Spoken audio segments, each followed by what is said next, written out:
Hello, everyone, and welcome back to day 2 of DSP Leaders World Forum 2022. That was quite an evening last night.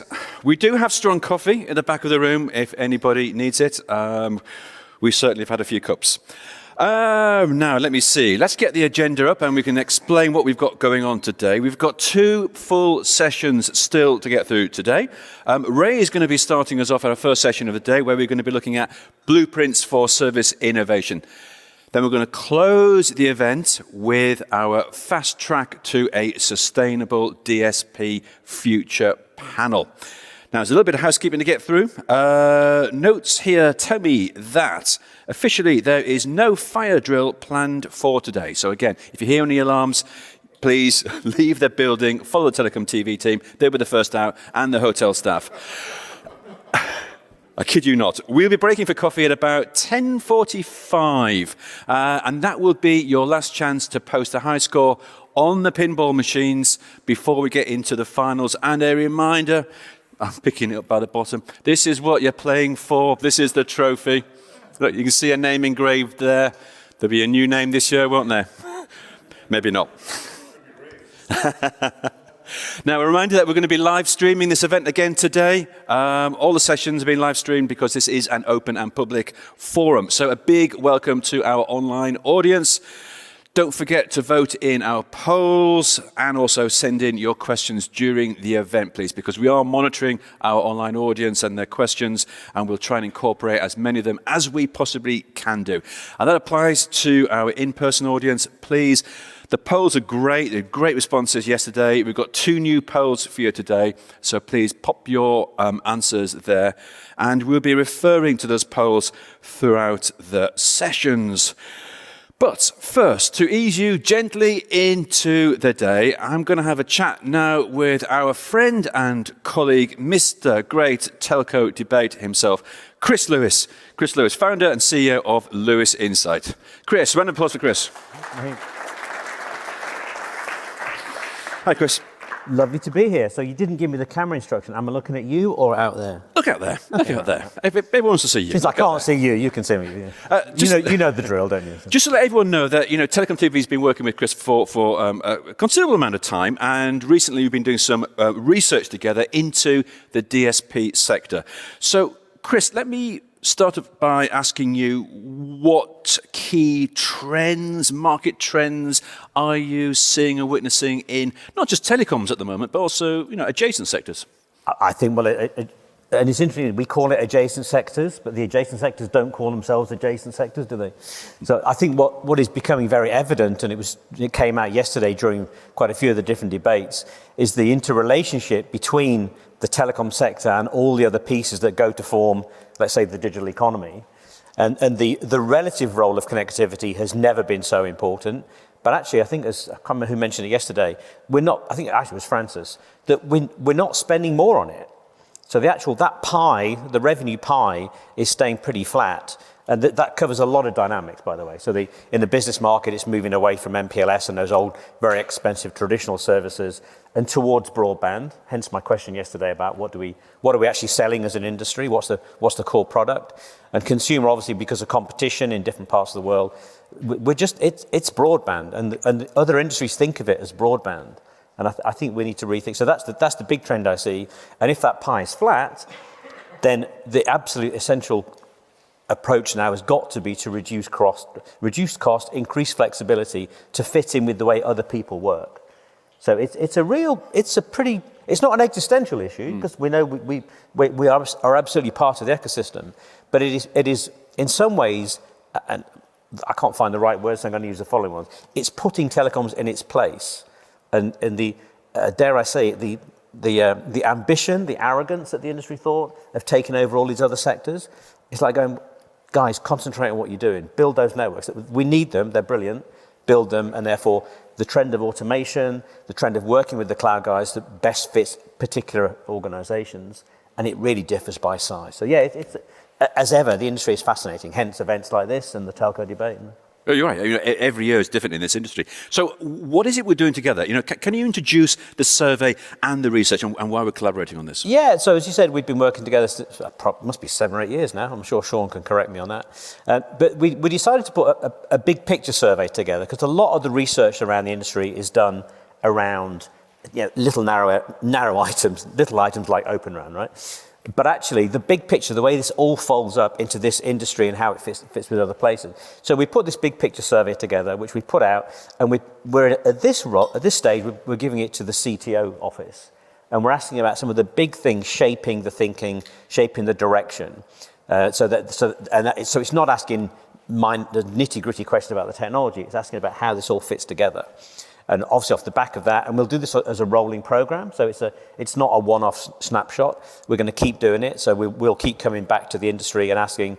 And of course, we have a CTO lens on it for this one. I'm pretty sure, given my comments about broadband, we'll have a CMO view on it in the future. Because I think if we don't marry these things more closely together, we won't create a realistic picture of where the industry is. And we'll produce a report off the back of it. It will also, as you referred to, it will shape the agenda for what we do on December the 8th for the Great Telco Debate, because we're always looking for those big themes as to what is going to really shape the industry and what is of interest to people, because we need to keep generating more interest, more momentum around this. We absolutely do. So have you had opportunity yet to look at the initial feedback? I have, yeah. Thank you to all of those. Obviously, the people are anonymous, so there's no, we don't ever refer to individuals about this. What is evident is that, and I think this did come out yesterday quite a lot, is the different approaches that we see from the different telcos around the world. We know, as analysts, we're always talking about the market, whereas actually every country market is different and every telco within the country market is different. And I'm seeing some feedback which suggests that is very much the case, that approaches are very different to the hyperscalers. We know, I think it was mentioned yesterday in the cloud debate, the bigger telcos generally have relationships with all three of the hyperscalers, although I would actually argue, and I thought Neil's point yesterday was absolutely spot on, that we're going to see an explosion of these cloud providers and hyperscalers. From all the vendors are effectively cloud providers now as they add things on. So the relationship with, there's some real conflict in there, which is why we did the research and some of the questions, because on the one hand, we want to simplify the supplier roster. On the other hand, we want to benefit from a more open market. So balancing those things is really important. And thinking about where the revenue comes from in the future is really important as to where investment goes and how quickly it goes. And I think the investment cadence and the cadence of network investment, and we touched upon new fiber deployment, so that's all coming out. So it's really touching on. In fact, we focused it around the 6 areas that you've done the topics for this on this event, to try and get that view. There's a sustainability piece in there, and energy, of course, is a massive issue. But I won't preempt your sustainability session later on. But yeah, it really is great feedback, and we're trying to get diverse feedback from different geographic areas as well, so we don't just get the usual suspects, and just to help shape people. And we will do some follow-on in terms of a bit more. Dare I say, anecdotal interviews, a bit more qualitative interviews on top of that quantitative piece, just so we can get some of those quotes. And of course, given that I'm working with TelecomTV on it, we'll get some of those video clips so people get a chance, if they want to say where they think it's going. Well, Chris, you said this isn't a one-off. This is an ongoing initiative we've started here. So how can our audience here, if they haven't already done so, how can they get involved? How can they help? So anyone who, either the CTOs in the audience or those working in the CTO office, drop me a line and I can send you the link to the survey. We're not publishing the survey because we don't want it done by Tom, Dick or Harry for that matter.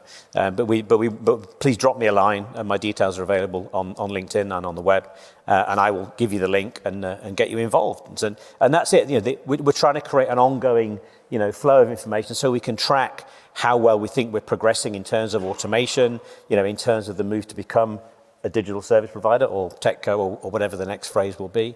And yeah, we just want to have something behind the scenes ticking over all the time, which keeps that information loop feeding back in, gives us feed into the different events as well as producing research that everyone can consume. And hopefully, as you mentioned earlier, we can use this to feed into, another plug, the Great Telco Debate, which we really do hope will return in person at the end of this year in December. December the 8th, One Moorgate Place. Mark it in your calendars, please. Chris, we're going to start our first session now, but fascinating, and good luck with analysing all that, and let's get it all fed into our system and help it to shape the next DSP as well. Chris, thanks very much indeed. Thanks, Guy. Come over. Come on, you.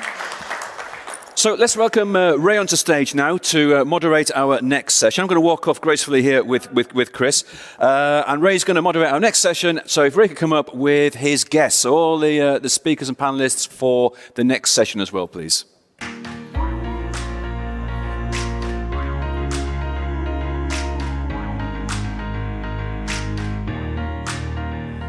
up as well, thank you.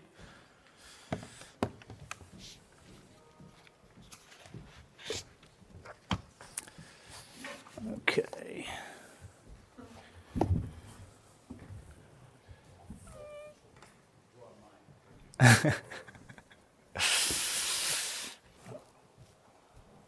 Great. Well, thanks, and great to see so many faces still here this morning. I heard tales of late-night shenanigans in the library and the bar.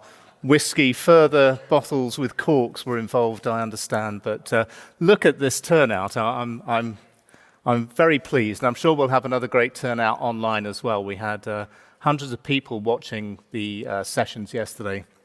So really great turnout online. And for those who are watching now the live stream, remember to get your questions in as soon as possible if you want to put them to today's speakers. So without any further ado, this is the first session of two today. It's Blueprints for Service Innovation. Essentially, what is the role of technology innovation as a driver for improved return on investment in this industry? How do technology choices impact service creation and delivery? For digital service providers, getting the right foundations in place is critical, which means that arguing the case for increased spending on R&D and supporting that extends from research through to deployment. But how do the network operators go about this? Are there any industry blueprints for service innovation? So we're looking to get some answers, find out what the really next hot industry services are, and how the whole industry can generate greater levels and more innovation in this industry. So lots to talk about, but as with all the sessions, we have a poll that accompanies it. So let's take a look at this poll.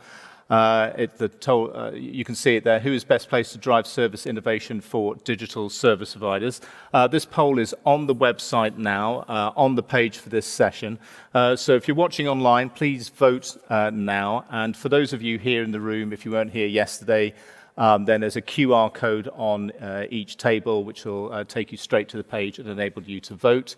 We're just showing the options here now. At the end of this session, we will show the responses that we have and see how people are voting. And it's a multi-answer. You can choose as many as are relevant. So we will have percentages that add up to way more than 100 at the end. So let's get on with the debate now. Please vote during the course of the next hour. Let's introduce our speakers for this session. So starting on my far left, we have David Boswarthick, Director of New Technologies at Etsy. We have Paul Miller, Chief Technology Officer at Wind River. We have Jose Antonio Aranda, Global Innovation Director at Cellnex Telecom. On my right, we have Marissa Viveros, Vice President of Global Technology Industry at IBM. Then we have Neil McRae, Managing Director, Architecture and Technology Strategy and Chief Architect at BT, and still the current holder of that cup that Guy showed a little bit earlier, at least for the next couple of hours. And then last but not least, of course, Diego Lopez, Senior Technology Expert at Telefónica. So a great lineup for this panel session, so welcome everybody. So to start this session, I would like to invite Diego to give a quick DSP Leaders address to kick us off. So Diego, the stage is yours.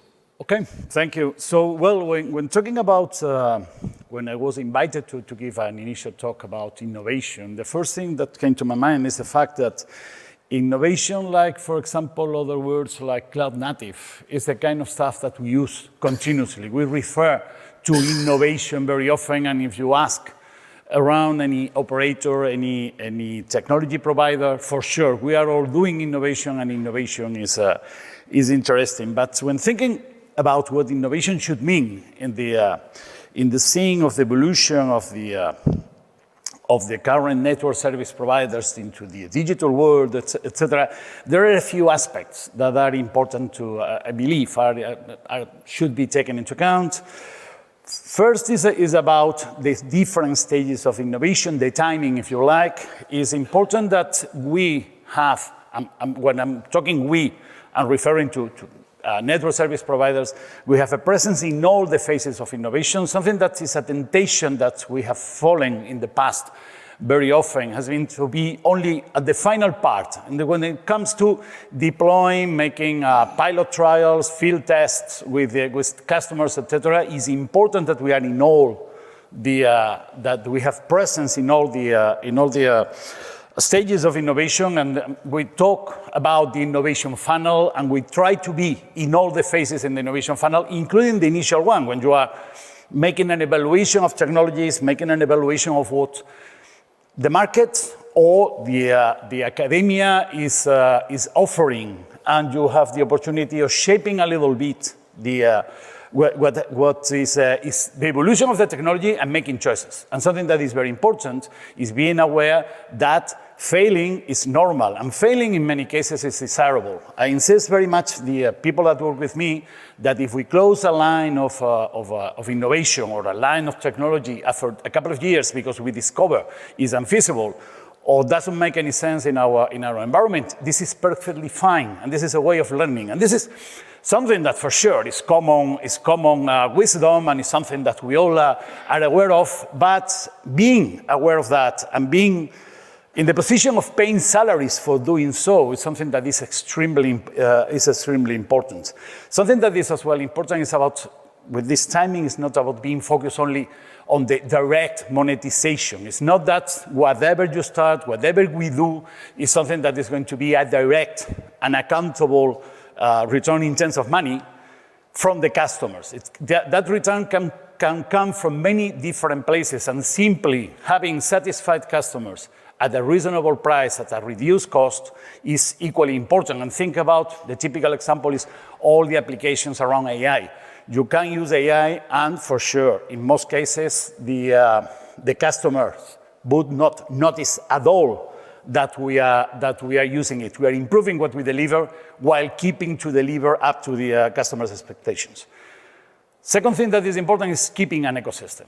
Again, is something that has very much to do with this famous phrase of Sir Isaac Newton on standing on the shoulders of giants. Right now, it's standing on the shoulders of many giants, and probably many not so tall people, but it's important that we have to stand. Over there, this is nothing, not necessarily is creating, and this is very important as well, it's not creating my own ecosystem. This is a mistake very generally, that has happened very generally, for example, in the case of the open source communities.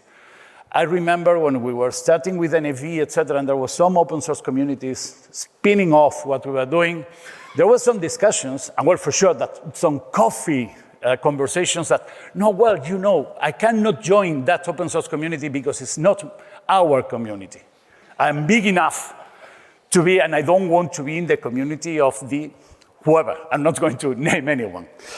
It's important to be open, to collaborate, to this competition. And I think a very interesting model that we should explore, that has been around for years, and it has been extremely productive in despite of all the problems it has, is precisely the research programs for the European Commission, in which people for very different companies, even very strong, with a strong rivalry, are forced to collaborate. And finding a way of doing so, of mimicking this process in our environment, would be extremely interesting. Third, and is about that innovation comes with risk. It's not bad, it's not an error to fail. It's not an error to stop something, and it would be extremely advisable in these days of softwareization, homogeneous infrastructure, etc., to be able to make small experiments. not to look at the whole network and the one-size-fits-all approaches that we are so much used. And to run away of something that is extremely dangerous. It's a term that I had for the first time in the ITF, and I was not sure that it was proper English. Then I learned that it is, which is ossification. That is, things become extremely rigid and difficult to, and the only way in which you can bend them are by breaking them, which is something that is something that has happened. We have to acknowledge that has happened. Probably since the good old days of the blooming of the mobile networks, etc., we have ossified architectures, we have ossified protocols, we have ossified, which it's even worse, regulation. That is one of the main killers of innovation in the sector. And we have entered a comfort zone. We have the comfort zone for regulators, comfort zone for operators that are making money at the end. We are complaining, but it's not a so bad business. And it's a comfort zone for the industry at large. Large vendors, and in some cases even startups, are starting to work with the idea that they are going to be acquired by the large vendor. What makes innovation a little bit more difficult? That's something that we should not forget, and we had to try to break this and to reinvent mechanisms, architectures, protocols, standards. We had to forget about standardizing everything and focus on the aspects related with the pure interoperability, because that should facilitate innovation precisely, instead of stopping it. And finally, and something that is, I believe, is equally important, is that you should not forget we're talking about innovating in the network scene. We're talking about innovating with network technologies. And network technologies are very special in many, many different things. It's not about following what has been successful in the cloud space, what has been successful in the internet services, because we had to adapt things. Network well, in general, network services and network as infrastructures have three, I always insist about the three main differentiators. One is that they are very tight. Whatever we virtualize, networks are tied to topology and even more geometry and even geography. We had to have antennas. We had to reach people that are in real places. It's not enough about having something. I cannot have everything in Iceland because I have there natural cooling and geothermal energy. Second, networks is a conservation principle. Networks don't respond with a huge amount of data with a little request, like many of the services we are used to.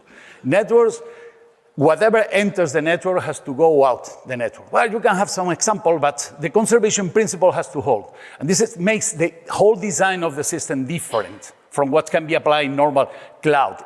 We cannot think that the network is like the cloud because the cloud is one of the ends of the network. And third is about something that is radical openness. We have to be totally open, and precisely the value of the network is that we can connect with our with our competitors. That's the value of the network, and we have to be totally open, and from the beginning, from the very moment we start designing the whole thing, it has to be able to work with the people we probably would not like to work with, but that we have. And finally, just Neil mentioned this yesterday, precisely in this direction, with a group of us that is, for the moment, it's nothing formal. It's no more than a bunch of probably, I would say, grumpy old men and women that get together from time to time. We have been working on a general manifest and a set of best practices in the for facilitating innovation in the telco environment. If you're interested, look for the telco ecosystem group in LinkedIn. There you have the manifest, you have the documents, and we will really appreciate if you have a look at it, you give us feedback, and for sure, if you decide to support it, as you should. Thank you so much.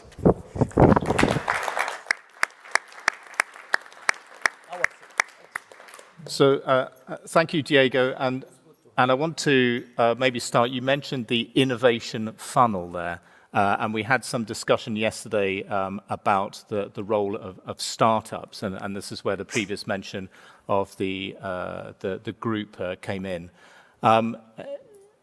Is there any kind of way in which, very quickly, is there one way in which we can, this industry can further encourage and support startups and encourage them to even think about doing something in this industry and working with, what you might call the telcos? Is there one thing that this industry could do, that everybody could take away from this room to encourage that? I would say two things about this. One is basically that it's not only about startups. In many cases, the origin of the startups comes from the academic environments, and this is something that a direct connection with researchers, with academia is essential. Second, it's true that with startups, the procurement cycles of we were talking about this yesterday, and then I decided not to go into too much detail on this, but our procurement cycles, the way in which we play with pilots and tests, etc., is extremely difficult. A commitment with startups in supporting them. Supporting even in the case of failure. Again, that's something that is very important. So, I'm going to not necessarily invest, but at least support you for this test and provide you people, knowledge, and money to do this is something that would be extremely important and is in this list of best practices we are considering. Okay. And does anybody else have any sort of, one takeaway that they could give to this room and to the online audience about how we can further encourage? We can come back to this as well later because that's a great point about academia. And here in the UK, we have, Bristol, Cambridge, Southampton, where there's some real hotbeds of innovation and research going on. Yes, David. Yeah, I think what Diego described, this platform for innovation and bringing industry and researchers together, that's something we already do in standards. If you look back to QKD, that emerged from UK research, British Telecom and other areas. If you look back to NGP, Next Generation Protocols, Bristol and Surrey, British Telecom again.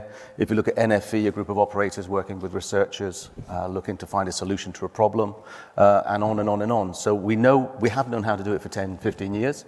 We're looking at how to improve on that, but what it is now is improving the link between standards, industry and researchers and putting them together.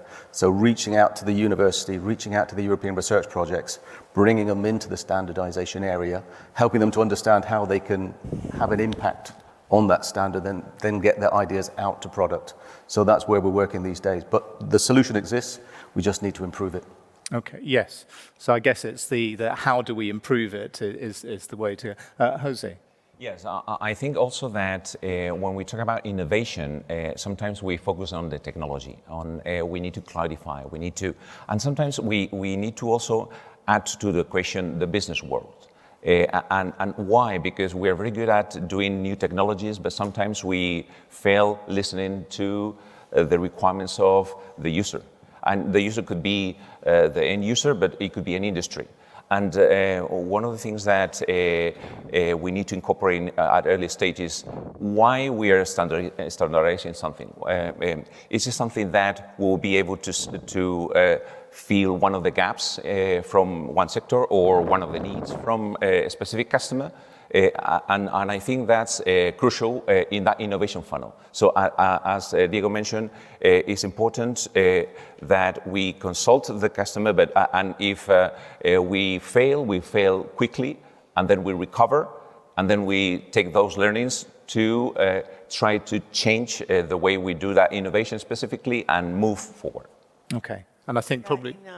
I will make a case that even established companies like IBM, we're also working now in different ways with smaller companies, with our customers too, because innovation can come from many places. It can come from established organizations, but it can also come from startups or academia.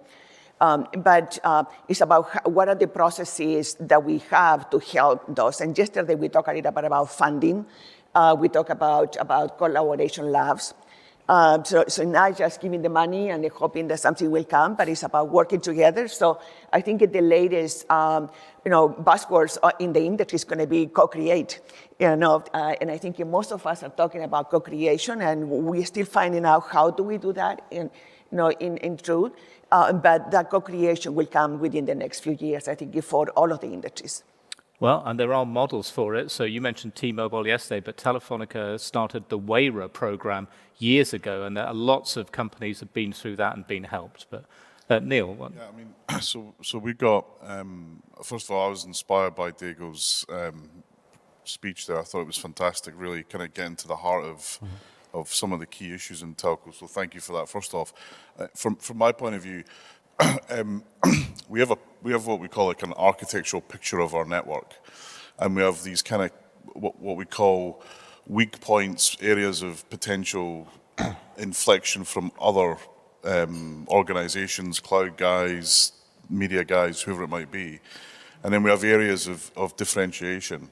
And in every single point, we have a relationship with 2 or 3 universities where we're examining that piece of the network to see what the art of the possible is. And that's where QKD came from, as mentioned. It's where a whole lot of opportunities come out of hollow core fiber, other optical stuff, new ways of thinking about routing, and our team. So next week, week after next, our entire team are spending a week at universities. So this is as much about your own time and building that thinking from the ground up, as opposed to trying to, and building it into your process as opposed to trying to kind of do it on the side and making time for it. And along with the universities in each of those areas, we've got lists of, we monitor and list a range of startup companies. This is where Quilt came from on CDN, and we monitor those companies and where they are. Occasionally we'll make an investment, but we found that's really difficult from a VC or an investment point of view.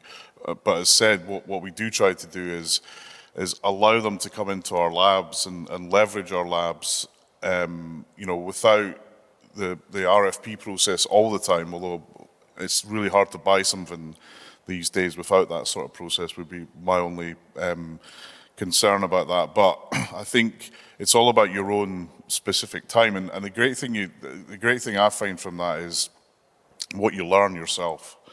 And if you want to stay at the top of your game in technology, and I think this is a big blind spot for telecoms, our senior leaders, have they really got the technical understanding that they should have? And I hear this word culture, and that scares the shit out of me, because that's like, well, is that because you really understand what you're talking about, or you think that everyone else doesn't? So, I think it's really, our mission as leaders here is how long, look at your Outlook calendar, and how much time did you spend sleeves rolled up, screwdrivers in hand, keyboard in hand, and actually building something yourself? Because I would guess it's not as much as it should be. Okay. So there's a message. Be at the coalface to know what's going on, essentially. And you see, and this is one thing the hyperscalers have got right. You start a job at Google, they stick you in with the developers to prove that you deserve to be there. That's why they're different. And we could take a lot of learning from that approach. Okay. Paul, before we move on to the next talking point, you've been at Wind River, I think, is it? About 3 years. About 3 years. Have you seen changes in the way that your company and your customers are interacting with sort of new and up-and-coming companies? And does that give you encouragement that this will continue or this can get better?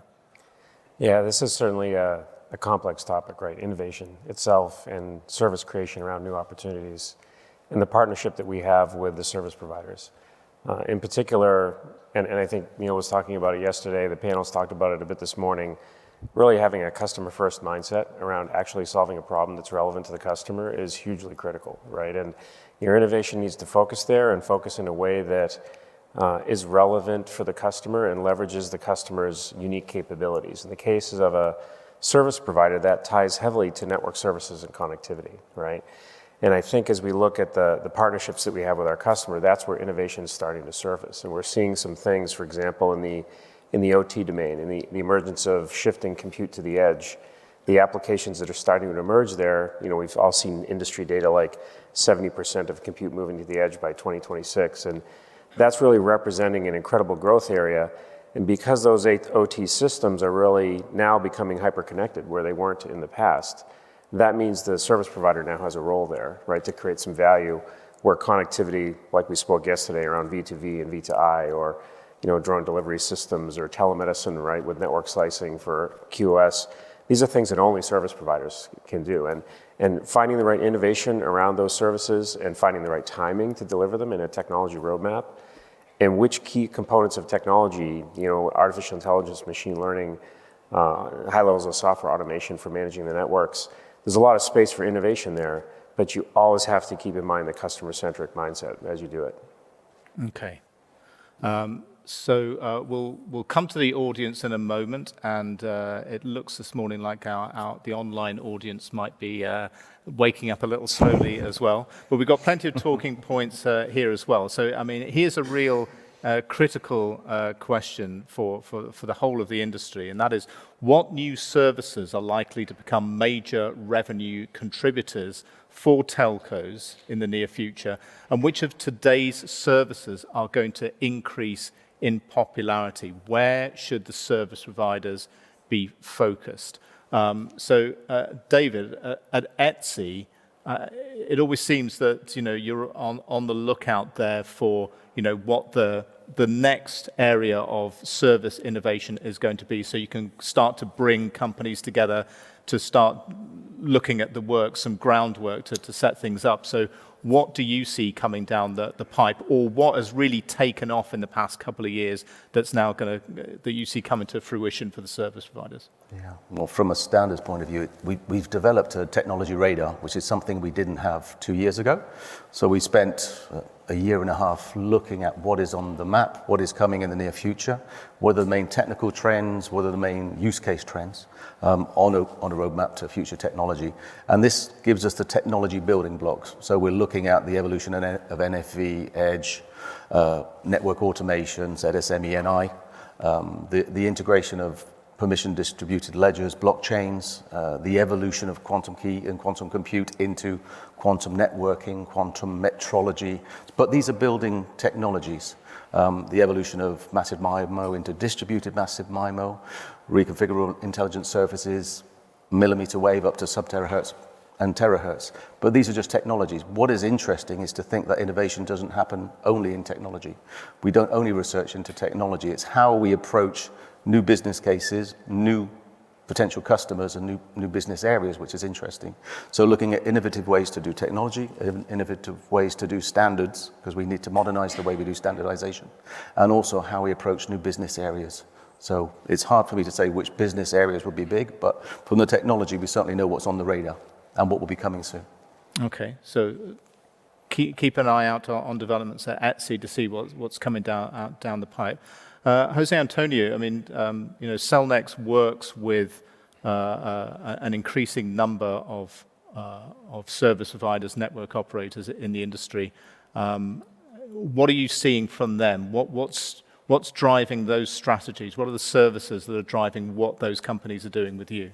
Yeah, what we see is that there are two trends. One is how I take the existing services and I scale them up, and then which are the potential new areas that we will deliver in order to grow. One of the realities is that 80% of the traffic that the mobile operators have are consumed indoor. And that brings us to the situation that we may need to also focus on covering indoor areas, wider indoor areas, because now with COVID, things have changed a lot. In a country like Spain that I come from, homeworking wasn't a reality, really. And we have now more than 70% of the people homeworking.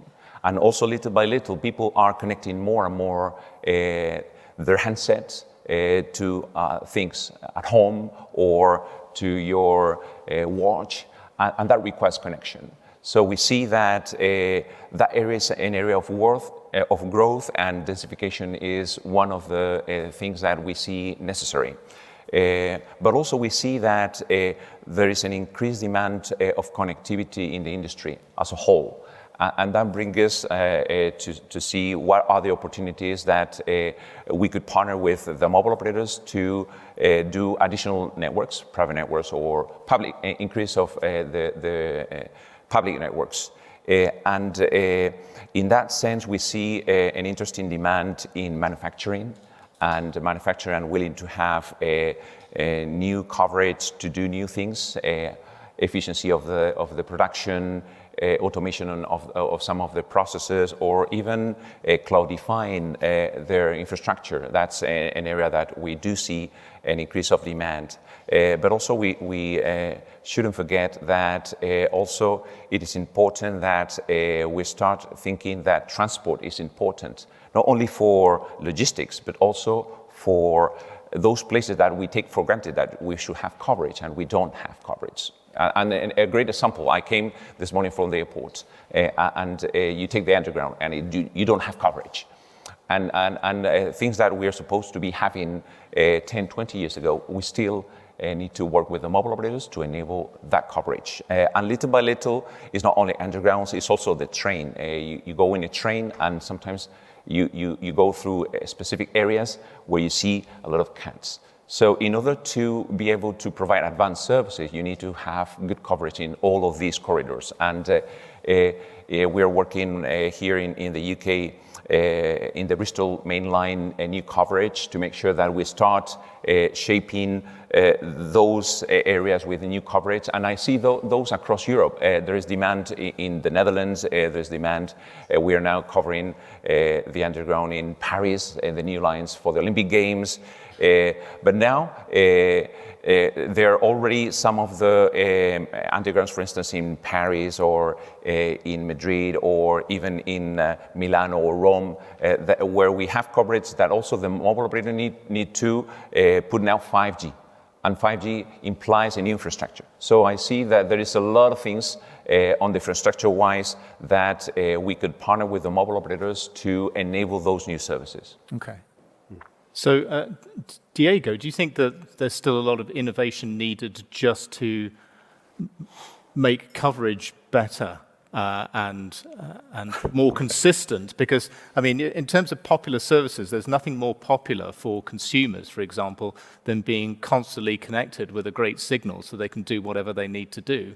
And in fact, I think we already had some comments here that when people arrived here, depending on which network they were on, they either did or did not have coverage outside on the mobile Down network. here, I don't have. Yeah. I can tell you. So is there still plenty of work to be done just on making sure that you can get connected on the train, at the airport, in the shopping center? Yeah, and what is important as well is to be connected and under conditions that are desirable. I mean, something that, while Jose Antonio was talking, I was thinking that precisely we tend to talk about, when talking about innovation and all the like, we tend to think in terms of the high-end services. Let's say if we go for the airline analogy, we tend to think about first class in Emirates, which is top, and you are asking for, I don't know, 10,000 euros for a 2-hour flight or something like that. But it's equally important, if you look at it, Ryanair or EasyJet or whoever has made much more money, they have grown much faster and much more. And precisely making these high-end services available to the common people, if you like, or to small businesses is something that there is an opportunity of growth that is extremely important. And if you think about it, it's not about changing the service itself, what is facing the customer, but it's changing the procedures we use for that. Without automation, without mechanisms for dealing with it without an intensive way, we cannot go that way. But for example, simply mechanisms for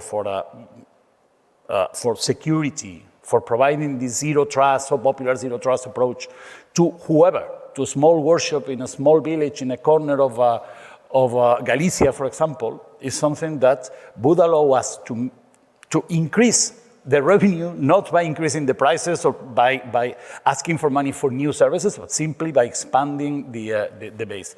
And this is essential. Again, it's something that will not be directly seen by the customers. It's not that they are going to say, oh no, I'm talking to an artificial intelligence. They are using a security connection service but they're using it in a way that is new. And that's, I believe that there is where we have to do. If you like, it's something about doing something like dark innovation, because it's not going to be seen outside of the environment, but will facilitate life and business for sure.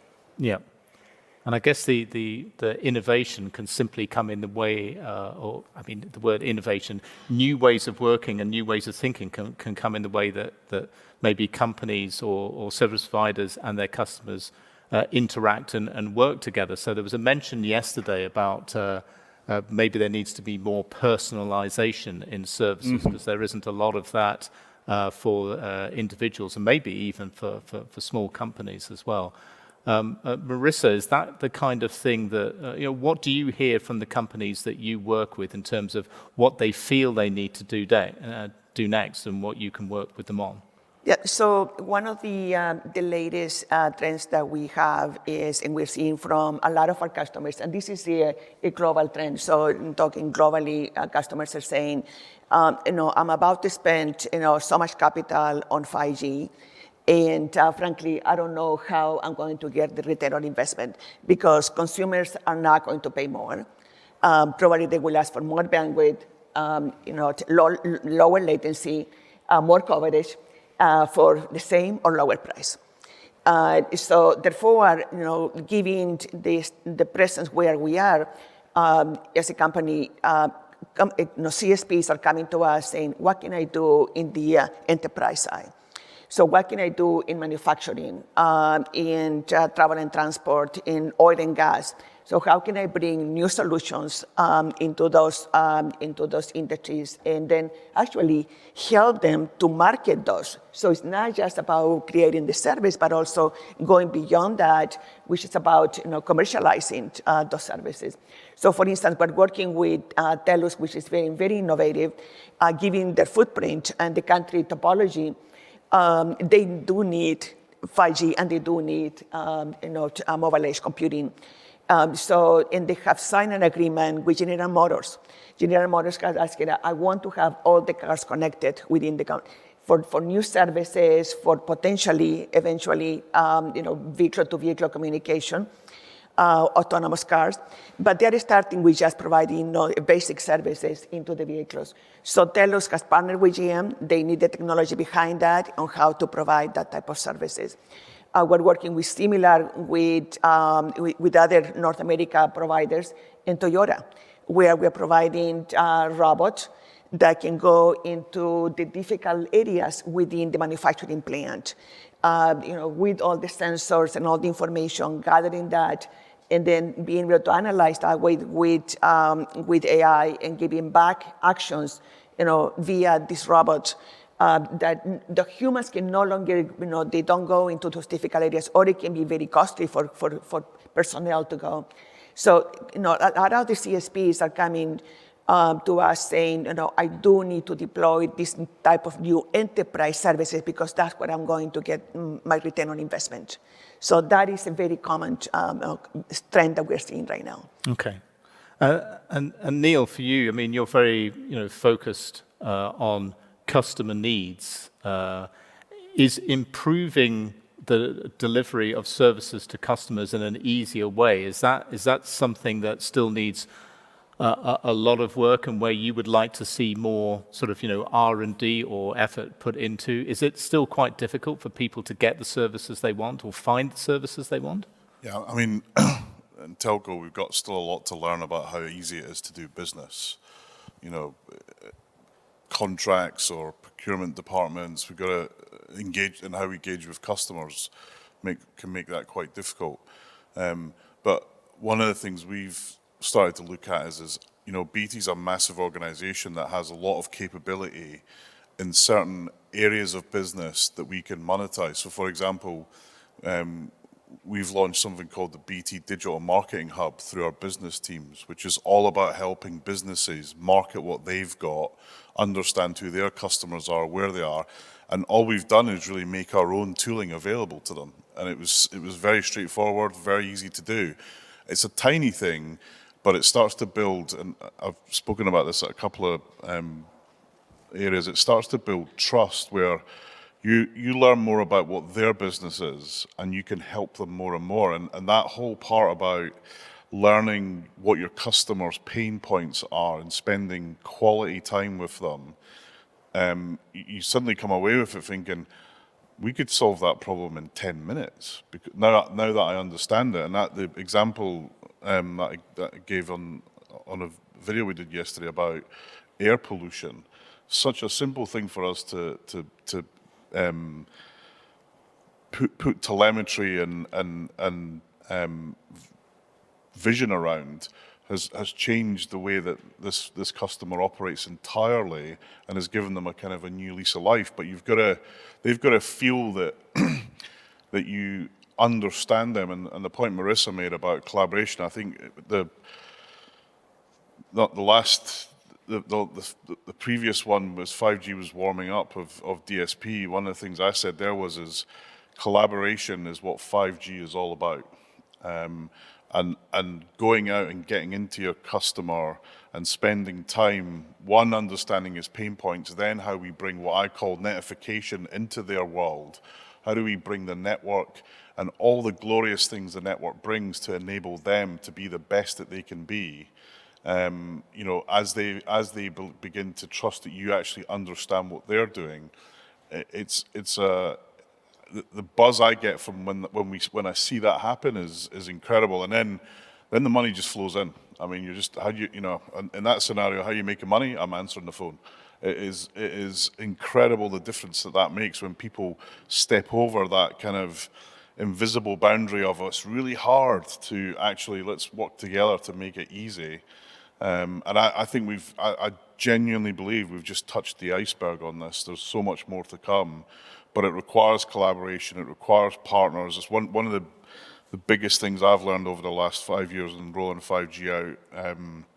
The infrastructure is largely straightforward, but the benefits from it is you can't do it all yourself. You've got to work with partners, and actually IBM and some of the work they've been doing on drones is absolutely fantastic. They're definitely a leader in this space, and we're not going to build that, so we want to partner with someone like IBM to enable that sort of capability, and it really is a snowball after that, because you take away the naysayers or the it's too hard people, and boom, you're rolling.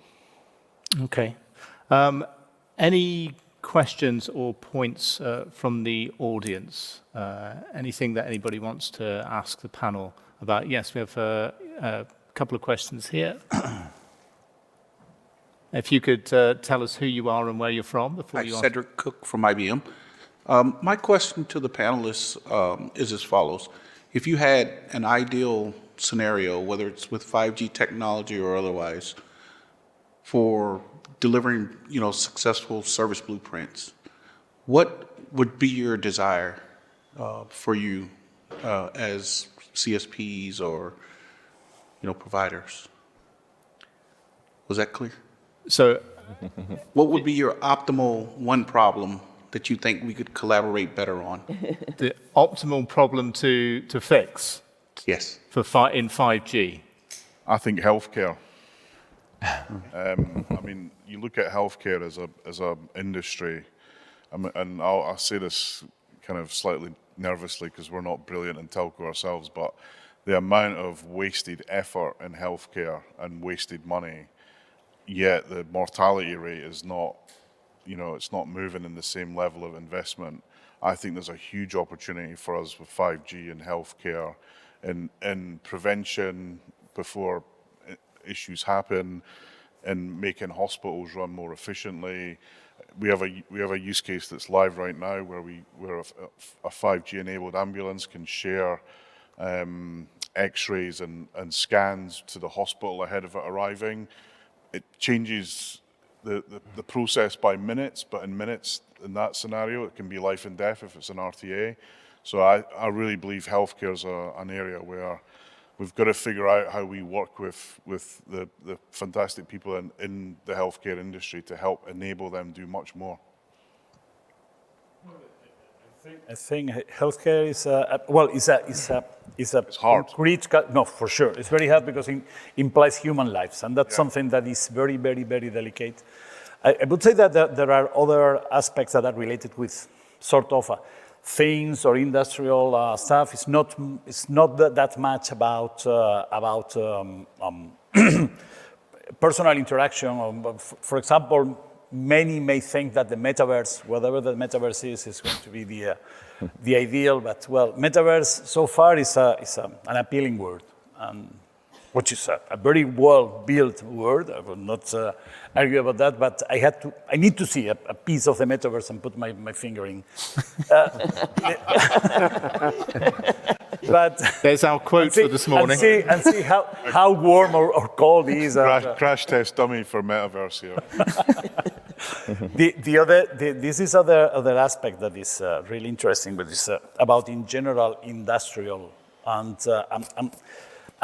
precisely Marisa mentioned this about this heavy, the way of dealing with heavy work, robots and not only, I mean, when you think about robots, we tend to think about highly autonomous stuff and all the like, but these things that can do tasks that are dangerous or heavy for humans and can be controlled in a comfortable way, etc., is something that would be, personally, I believe it's one of the places we should go. I remember at the beginning of all the 5G era, there was a movie that was made by a Japanese company, I don't remember the company, that was manga style, and it was precisely about you were seeing a young lady at home dealing with the baby and with the delivery at home, etc. And in parallel, there was a big truck moving things in a mine and all the like. And at the end, it was a lady doing this from home, precisely. And it was amazing. It was awesome. You can't do this with 5G. Well, we are not still there, but I believe it's as well a quite interesting scenario.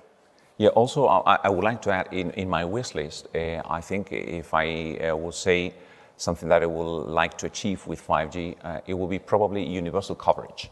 Because we try to think that, yes, health is important, but also I think there's still a lot of unconnected people, and not only in undeveloped countries, also in our countries. And if you have that coverage, that will imply that you're free to go to a rural area and establish yourself there, and have access, as it was mentioned before, to healthcare, because you have connectivity, and you have the possibility to be connected to the doctor in a rural area. So you don't need to drive 20, 50 kilometers to the nearest hospital, but also be able to have enterprises there or have businesses there. I have to say that it was one of the key aspects that the ITU claimed. You know that last week it was the Telco World Day, and one of the aspects that they say is we need to focus on that, but also to humanize the technology. Why? Because sometimes there are certain parts of the population that they are not that familiar with the technology, and the Telco Day this year was focused on elderly people and how we can make things easier for them. Easier means that they do not only have access to the technology, but they are seamless for them. And we have the chance to work on preventive health, because sometimes it's not about living longer, it's about having the quality of life to be able to live with quality those additional years. And it was a very interesting note in one of the ITU discussions that said that the person who will be 140 was already born. And I think technology has a lot to say for that, because having technology everywhere will enable all of these services that we are saying. Yeah, Diego is... That brings to my mind something I wanted to say, which is about regulation. That is ideal, but this ideal would not happen unless the regulation changes. It's something that's, if you allow me to cite my CEO, something that it's like we were in an F1 race with the same rules that the Romans have for the horse races. It's totally, the situation right now is totally crazy. The investments and the conditions, and we would be in the position of doing the investments and teaming up with different partners, etc. are really hampered by current regulation, and this is something that we had to say as well. I mean, so something that is a very specific aspect that we have in the playground right now, and that we should not forget. Okay. So we've had a couple of comments and questions in from our online audience, and I'm going to bundle those in as well with our next talking point. And it was interesting, you mentioned the metaverse. I noticed that yesterday at Davos, we're here at the Davos of Telecoms, but at the Davos in Switzerland, they were discussing 6G and the metaverse in the digital debate, and one of the comments we got here online was, very often the industry or this industry is caught up in talking about things that are really far in the future rather than focusing on what needs to be done right now, and obviously you need a bit of a mix. I must say it. So we have a framework, and you ask us about blueprints. We have a framework that we have been using with our customers that still to be proven that everything is correct. And I think Neil touched a little bit on that as well, is about enhancing what we have and making sure that we're getting the maximum return on investment for that. It's about a kind of innovating on what we already exist, and some services that was already being used within the CSP or within the IT, and bringing that, and then the co-creation. So if you kind of follow those 3 steps, and they can all be done, in parallel, I think it's kind of, it gets us to a place where we could really innovate and continue the innovation cycle.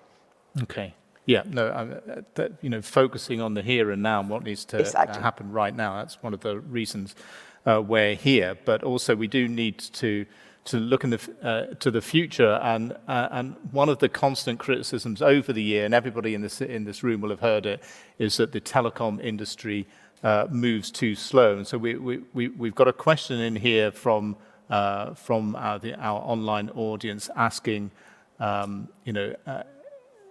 what can the panel here do to convince the room and the industry that change is actually happening and that it's going to happen at a faster rate? And the talking point as well, we had that kind of ties in with our next talking point, which is that the pace of service innovation can sometimes seem a little bit too slow. 5G is being marketed and put out there, and faster broadband, and those are great services on their own. But is there enough service innovation on top of that connectivity? Is that happening too slow? How can the industry accelerate the rollout of new services? And there's been a lot of talk for quite a number of years now on the use of artificial intelligence, machine learning, introducing automation. Is that going to be are those going to be the things that will help to accelerate change? So, David, if we can start with you, are things happening as fast as they could be? Can they move quicker? What needs to happen?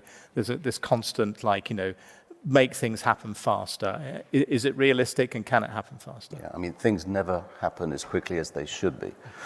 We have a plan. We know where we need to be. And this is where we're looking at this radar, which is 2 months out, 3 years out, 10 years out. We need to know what may be coming in 10 years to know where we need to prioritize today. I think good technology research is something that either solves a problem or provides a new service. And we have this concept of AI for good, technology for good. What's the point of having technology for the sake of technology? We need to make sure that the technology research and the standardization actually fills a need, and that's something maybe we didn't do in the past. Where we are now in beginning with standards is that we're looking at the hyperscaler, the open source community, and learning from them. We've been working with Etsy's been working with Linux Foundation for a long time around NFV. We've started building open source groups inside Etsy, which is a traditional standards body. And the way we do our traditional standards is also evolving. We're moving away from for 2G, we used to give out documents on paper on a 3.5-inch floppy disk on a USB key. Now we have file servers. What we're looking at now is a new method of working, which will be how we have collaborative working, how we can have online checking of quality, how we can have tracking of requirements through the documentation. So this is directly inspired by the evolving market, and also from our experience with open source projects as well. So we're on, people like to say the journey, but we definitely know where we need to go. But again, what will the standards in 2030 look like? They won't look like they are today. So how does ETSI need to evolve?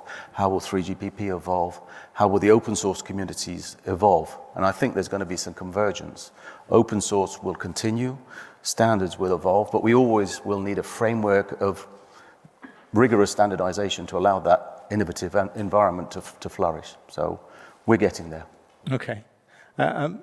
Paul, are you seeing an acceleration of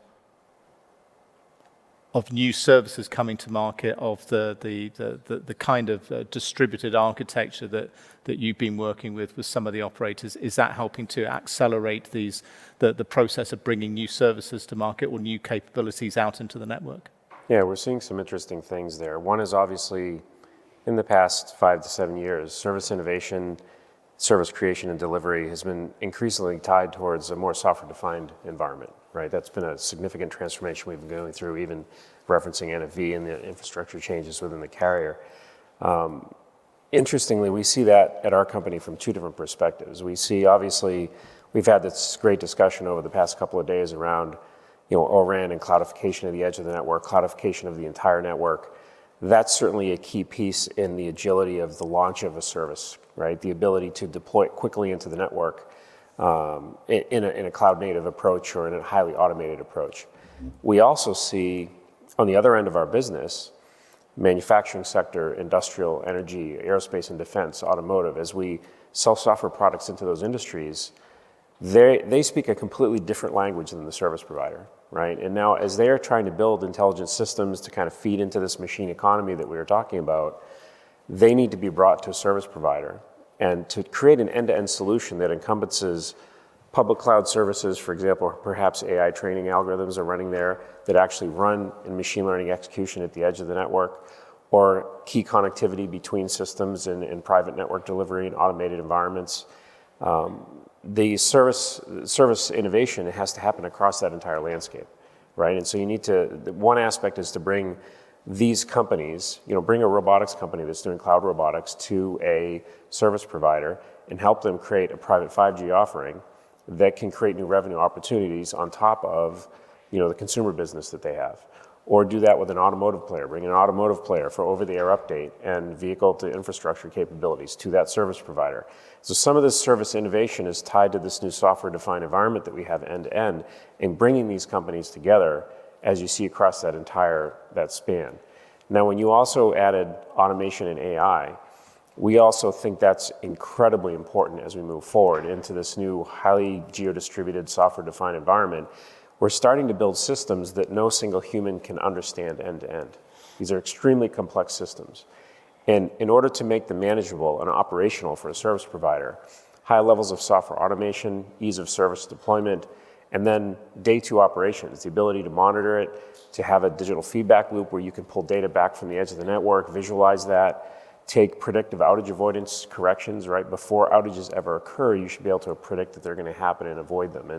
And AI and machine learning and analytics are key pieces of the operational aspects of a network. And then the last piece of the puzzle, perhaps not always visible to the service provider, but it's the modern software development methodology, DevSecOps tool chains, and the ability to build the application, because in the service provider domain and in these end devices, they're at the receiving operational end of deployment and operations of a software function. But that software function still needs to be created somewhere by a company that's developing it. And there's a tie-in to that service creation, especially with modern methods like CI/CD and agile methodology, where you're trying to continuously deploy and update these services into these systems. So having a modern DevSecOps tool chain that ties development in with deployment and operations gives you a pervasive software-defined environment to create these services, right? And so that's how we see that particular space. Okay. Neil, are these kind of processes coming into to BT? I mean, obviously the development of BT Sport and developing, taking those services out that was kind of new for BT, but which you kind of had to do overnight. Did the creation of that service accelerate service innovation and process changes within BT, and have a lot of lessons been learned from that? Yeah, I mean, I'll start by saying that everyone wants it faster than the fastest you ever did it. And what is fast? How quick is quick? So, we signed a multi-100 million pound deal with the Premier League before we even had a TV studio. Built a TV studio, the largest in Europe, the most automated, with LED, IP, fully IP enabled for workflow. We did it in 4 months. Anyone else done it quicker? The day before our Prime Minister called the work from home remit or the lockdown, I did a deal with a company called Quilt, and Disney were launching in the UK in a few months' time. Yet we rolled the CDN out in the space of about 2 months, and we're delivering terabits worth of content within 2 months. How more quicker do you want it? Digital marketing hub that I spoke about earlier, we took our own platform and kind of as a serviced it and made it available to customers from a trial point of view in about 6 weeks. How much faster do you want it? And so I hear this and I think, yeah, okay, building infrastructure, that takes a while. Hey, government, let me build infrastructure easier. Hey, planning department, let me build infrastructure easier, because actually you need it more than I do, because you've got all these people working from home now that need good connectivity, and if they don't get it where they live today, they'll move, and we're seeing that, right? So, and we're using, BT Sport, we CIC that whole platform CICD, that was, I don't know, what, 3, 6, 9 years ago, almost, roughly, after the Olympics. So, I think we've got that message. I think we always think about when we think it's slow, it's always about coverage. And there are certain things that we take our time on because we've got to live with them for 10 years. So I don't want to, I have this notion of how you build a network is very much like the gears on a cycle, on a bicycle.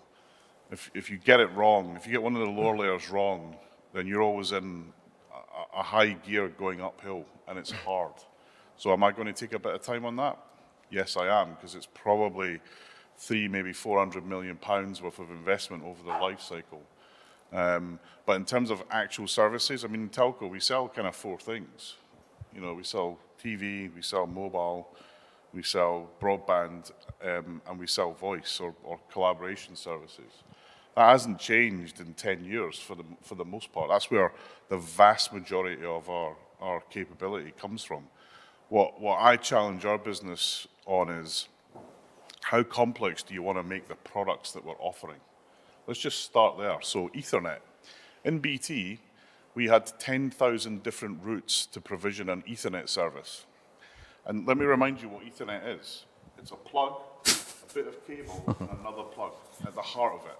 Yeah, we'd come up with all these kind of different ways or pricing points or journeys to make so when we want to launch 10,001, it's hard, right? So let's rip out all that rubbish, chuck it in the bin, and say, hey, Ethernet, we can do it, on infrastructure, in a day. Why can't we do that?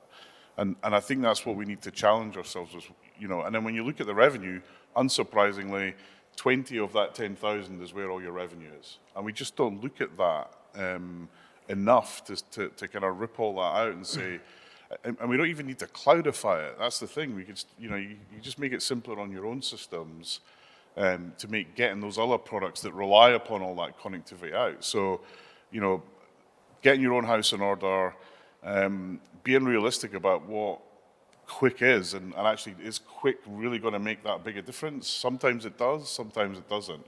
And then focusing on what you're hearing from your customer as the pain points is actually, if the pain point is from a customer is big enough or challenging enough, they'll realize that it's going to take time, because if it was simple, they would have already have done it themselves. So I kind of, I don't know what, when people say, can we do it quicker? I'm like, yeah, of course we can. We can always do it quicker. But if I take a week longer and it's 20 times better, which would you prefer? And I think pretty much everyone goes for Neil, take the week. But it's not the easiest thing to do. And then you've got to wrap security around it, which can be very challenging. But the hard things aren't in the technology. The hard things is when, hey, provisioning team, or hey, customer, we're going to need you to change this process just a little bit. And then the world stops. Can't do that. And that's where that's where my patience runs out pretty quickly, and I roll my sleeves up and say, here's how you can do it. And sometimes you have to do that. I mentioned yesterday, sometimes your customers, they themselves need a bit of a shove to say, are you really thinking digital, or are you thinking stupid? And I've said that to some customers. In fact, there's customers in here or partners that will qualify me on that. And if you're not challenging to your customers, then why would they listen to you? So I've worked with customers, a really large bank in the US that was trying to do something that was totally insane. And I kind of drew it out for them, actually how crazy it was what they were doing. And it was risky, and the account team were having a heart attack, let me tell you. It was quite funny watching it. But actually, the customer saw where we were coming from, they got it, they saw the alternative that we were putting forward. We trebled the revenue with that customer. We were nothing. We kicked out an incumbent, we trebled the revenue for the customer, and because we listened to them, and we were clear about what we could do and when we could do it. And I think, are we fast enough? Are we setting the right expectation? Is my summary of that. Okay. And that the point has to do probably is not about being fast enough or not, or being cool enough or not. I mean, if you define the coolness factor as how difficult it is for your grandmother to understand what you're doing if you're a teenager, 20 or 30 years ago, mobile phones and mobile networks were cool. You had to explain your grandma, no, you open it, you dial, and you move around, and it's magic. Now it's no longer magic, it's normal life. You have everyone has mobile. What is cool right now? Well, TikTok. Because Instagram is becoming not so cool, and Facebook is totally outdated. And again, we are looking at them like the big sample we have to follow. Well, in some extent, in the way of making or trying to invent something that is cool, for sure. And for example, right now we are thinking about QKD, quantum computing, and all the like, because it looks, among other things, among the fact that there is an enormous promise for the technology there, among other things, is because we want to recover a little bit of the coolness. And that's totally right. I mean, it's not that everything, in business, everything matters. And this idea that we are cool, that we are doing the right thing, that they are looking into the future, and we are taking bold steps in that direction is something that is important as well. This is one thing. The second thing is what Neil mentioned about the Ethernet. It's something that should make us think again about how important standards are for this radical openness that we are obliged to. This idea that you have something that is like a standard that is Ethernet that allows you to plug and unplug or buy a different cable for whoever. And, which is equally important, that if someone comes with something that is totally new, the coolest thing in the world, as long as it has an Ethernet interface, you can attach it to the rest of the network. And this is ideal, but precisely about identifying precisely the right amount, having standards that facilitates further innovation. That's essential. okay. Yeah, it is so that Diego, it will indeed fastest, there are than your competition.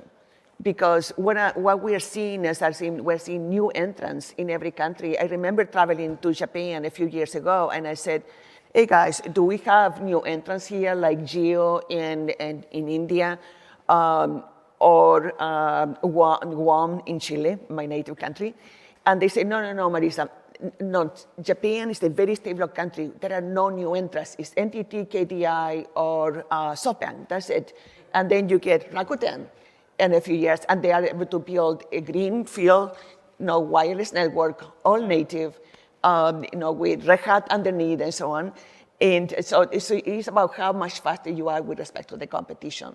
Yeah. And the same thing now, the same game is playing out in North America with dish networks coming up using IBM orchestration to deliver the network and being faster than the other providers in setting up their 5G network. No, for sure you're taking advantage of the different. For whatever the reason, I made it wrong. We are. He's broke it. Yeah, no, we are the crooner style. That's we are like Frank and what was the other one? And Samuel. So the point here is that is how you leverage precisely the disruptions that happen. And for example, right now with all the stack of infrastructure and services was totally monolithic, probably 15 years ago. Right now, you have the opportunity that you are able to somehow dissociate or disaggregate infrastructure from the forwarding, from the control, from the OSS, BSS, etc. And so you have new opportunities, and you can play with different pieces. And that brings me to something that I was thinking yesterday. Somebody was talking about the telcos, what the telcos do and what the telcos don't do. The point is that if we start moving to the cloud, we start doing all of these things, what is at the end a telco? Because it's something that we should have to probably for next year we can have a debate of what a telco is going to be in the coming years. I think one thing I just want to build on that. How fast is Dish and Rakuten making money? I mean, I know it's an old-fashioned concept, but I particularly think making money is important. And I don't see an awful lot of money making going on there. So you got no legacy. It's really easy to build. It's how quickly do you turn that into cold, hard cash.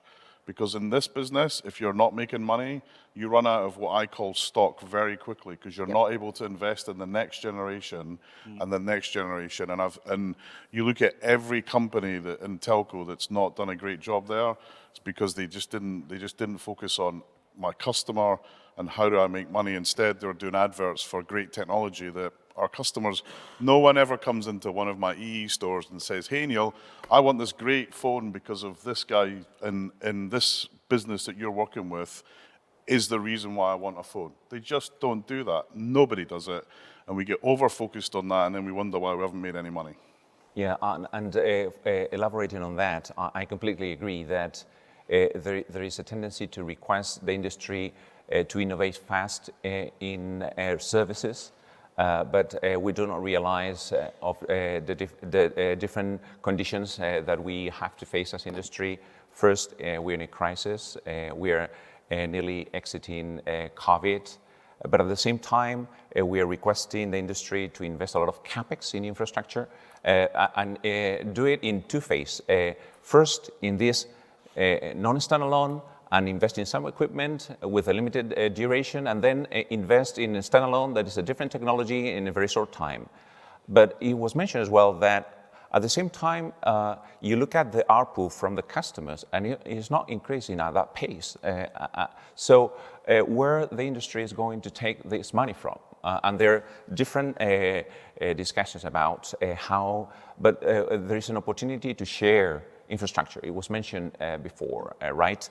So models where you have an entity like a neutral host, enabling the possibility of reducing the cost of investment for that specific infrastructure. And we're not talking only the aim of one or two, but we should aim to have infrastructure that can be shared by 3 or 4 mobile operators in the same country. And that's one of the key aspects. And why? Because also you have an interesting sector willing to invest in infrastructure, the tower companies. And there is a total of 160 billion euros that the industry could invest additionally. So that's another way that we can think of these. And not only consider that the infrastructure is just the site, the tower. And now with 5G, we need additional infrastructure. The first thing that it comes to my mind is because of the traffic that each of these new antennas will take, we will probably need fiber to the antenna. That's a lot of investment as well, because we will probably not be able to cope with all that traffic and take it out from the antenna with existing infrastructure. And for that also, entities deploying fiber are key, also a player that will come in the future. For instance, we are in France deploying 35,000 kilometers to cover those antennas. Also, when we think of sharing infrastructure, we see that the mobile operators will need to build those new small data centers across the entire country. People say from 40 to 100 or 150. Why don't we think that there could be an opportunity that that specific data center could be shared as well? And that's another possibility. And last but not least, I think that there's also an opportunity to think of the densification and the deployment of a small cell as a share opportunity factor. In fact, last week we announced that we have reached in Cellnex UK the 1,000th small cell here in the UK, because we have made an agreement with, for instance, with the City of London and the different neighbours to have public infrastructure at disposal of the mobile operators, shareable by the mobile operators. But also, I will like to highlight also the possibility of changing a little bit the value chain as well. And the value chain in terms of how an infrastructure provider can help me deploying and reducing that cost. And we're talking, for instance, with the policy operators, and they see infrastructure providers as a potential partner to also share not only the site, but also the antenna. Is this a possibility that we can implement across Europe, where an infrastructure provider can invest with you in that specific antenna? And we can then discuss if the antenna is the RU, is the baseband, if we virtualize. But there's also opportunity to start thinking of that partner in that sense. And also the possibility of that infrastructure provider not only providing the specific air condition and site for data centers, are we able to share servers? Because we are probably will not be differentiating by the infrastructure that it is in the data center, but the services behind that. And I see that that's something that also is shareable, and there could be offering efficiencies midterm that will enable a lot of additional cash to come, not only investment, but also free from the mobile operators to do faster innovation. Right, yeah, and this is where the innovation from the Intels, Qualcomms, Xilinxes of this world comes into play with the software working on top, absolutely. But Ray, if I had £1 for everyone that panicked about us not having enough capacity, I could build my own global telco. Every day, we've got this panic, we need fibre, we nail it. Tell me one time where we've never hit what we needed to deliver on bandwidth. So, Jose, a fantastic story. How do we make it a story about what we can do rather than a fear, uncertainty, and doubt story about the panic if we don't do it? Because we do it. Tell me one time where we haven't delivered what the world has needed from a telecommunications point of view. Tell me one time. No, I'm not saying that the mobile operators are not delivering. What I'm saying is that there could be efficiencies, and there could be additional players willing to invest. So it's not. And the benefit of that efficiency is we can go further, we can get more people connected. That's the story that we need to tell, not the fear about we might not get it done in time, which is kind of what I heard from you, because that story no one believes it anymore because we've nailed it, and two. We miss out on what the real benefits of this are, which is what we're all here for, is to get more people connected. I agree with you. I'm trying to focus from a different angle, but I completely agree with what you're saying. It's not saying the fear of the mobile operators are not able to do themselves. Fine. What I'm introducing here in the equation is the possibility of having an additional player working with you. And going to additional places. I mean, we were talking yesterday about the indoor coverage and the potential of shared infrastructure getting into new places.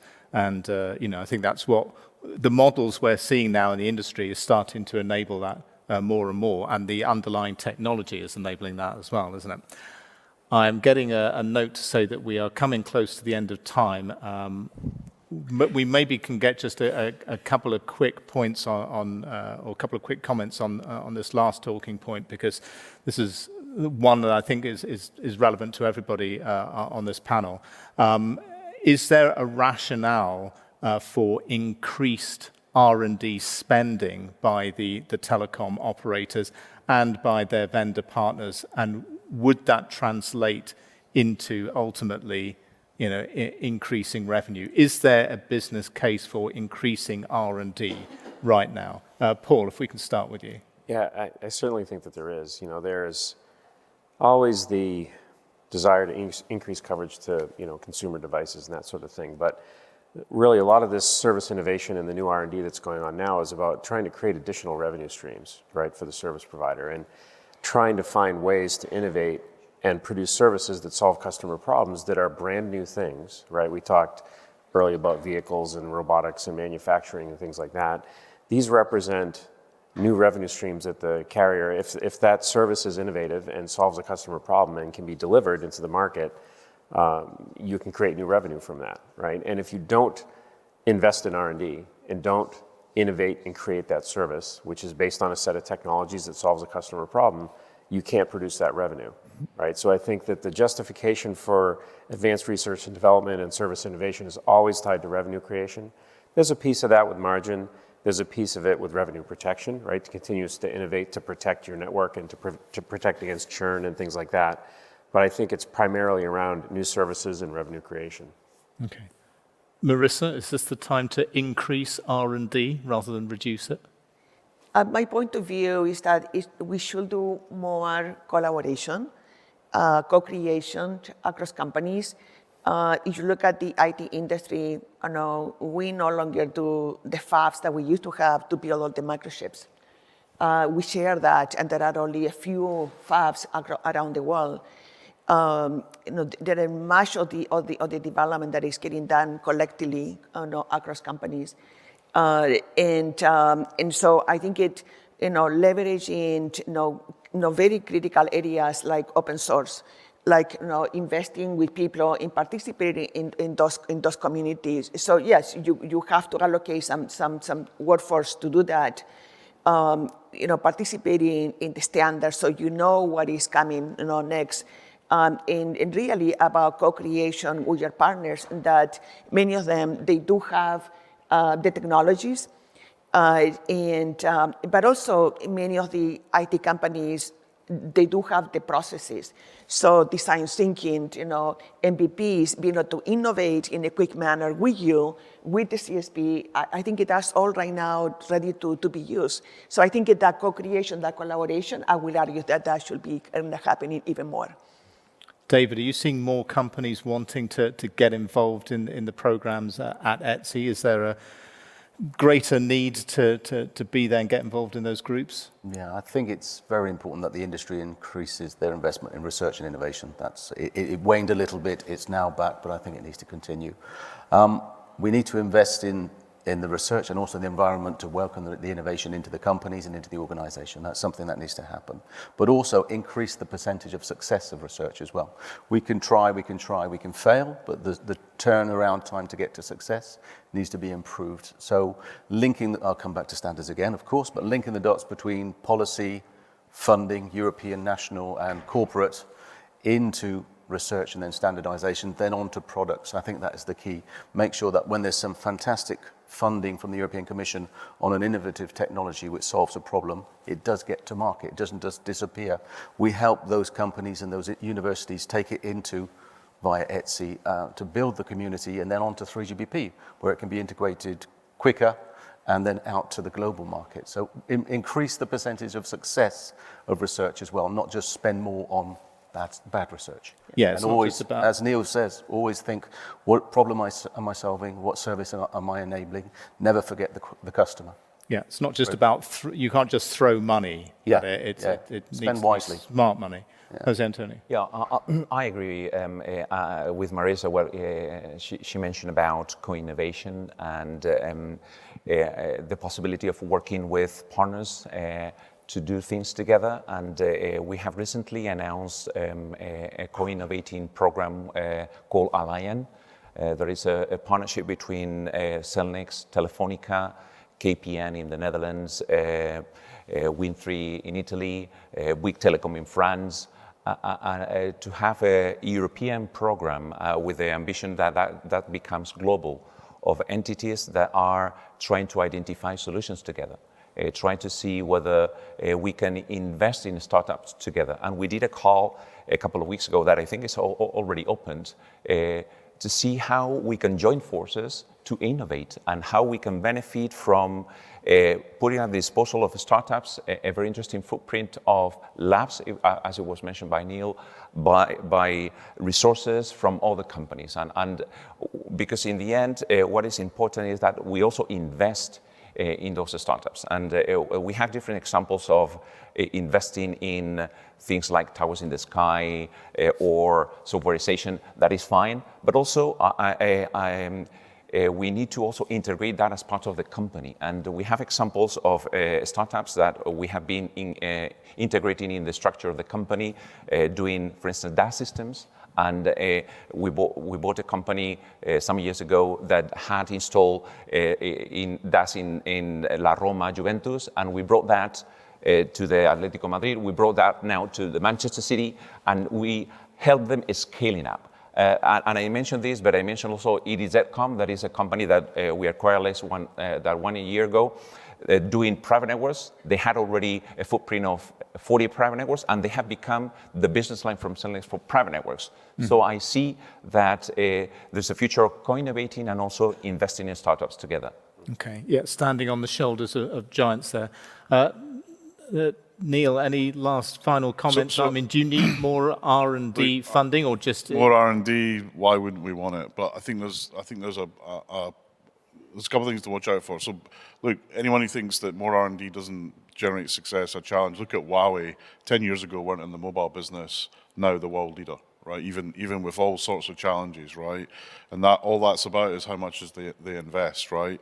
The second thing I would say though is, great, have lots of R&D, but make sure you're finding the entrepreneurs to take it from PowerPoint to purchase order, right? That's always what I say. Okay, this is great. How are we getting it from PowerPoint to purchase order?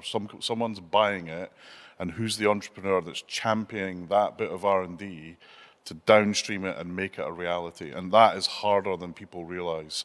We're overly focused with, and rightly so, we're working with this uni, we're working with this technology company, we're partnering, we're collaborating.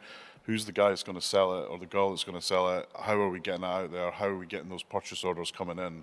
Because without that, it's just some nice PowerPoint. Diego? Well, yeah, it's not only about spending more, it's about spending it wisely.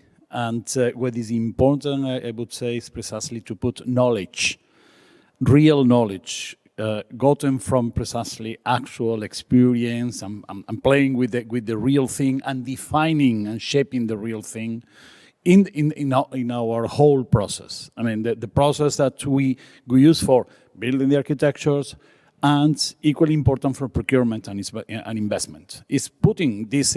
Some time ago, I was talking with a colleague that was making a PhD thesis on the influence of innovation in how you can put this in the company's results. If I am very innovative, how much I am worth?